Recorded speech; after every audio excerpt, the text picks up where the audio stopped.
जो कभी जुमले लेकर के आए थे, जिन्होंने कहा किसान की आय दोगुनी हो जाएगी, आज 10 साल हो गए, बताओ किसी किसान की आय दोगुनी हो गई हो?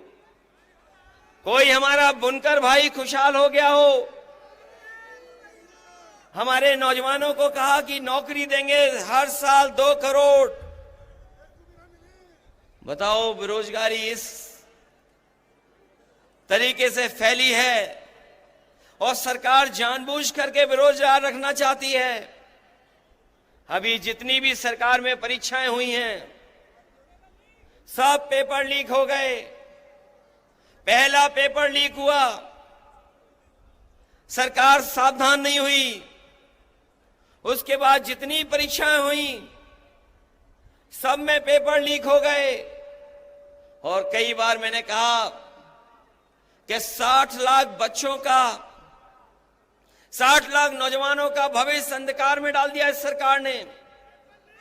और अगर किसान नाराज हैं, अगर हमारा नौजवान भी नाराज है, और अगर 60 लाख बच्चों के परिवार का इन्होंने भविष्य छीना है, तो केवल अगर हम 60 लाख के परिवार के लोगों की नाराजगी को गिन लें, अगर एक परिवार में 3 लोग इस सरकार से नाराज हैं, तो 60 लाख बच्चों का पेपर लीक किया इन्होंने। अगर 60 लाख का गुणा हम 3 से करें तो 1 करोड़ 80 लाख बनता है। और 1 करोड़ 80 लाख अगर हम 80 लोकसभाओं से भाग दे दें, तो बताओ 2,25,000 वोट कम हो रहा है हर लोकसभा में कि नहीं कम हो रहा है?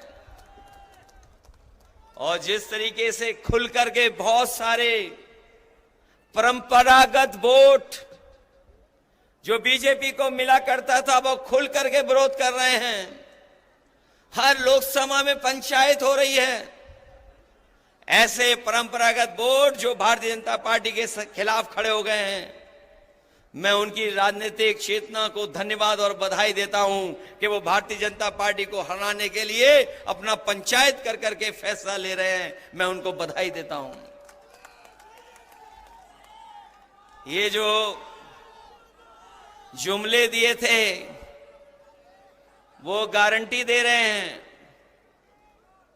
इन्होंने कभी कोरोना भगाने के लिए ताली और थाली बजवाई थी।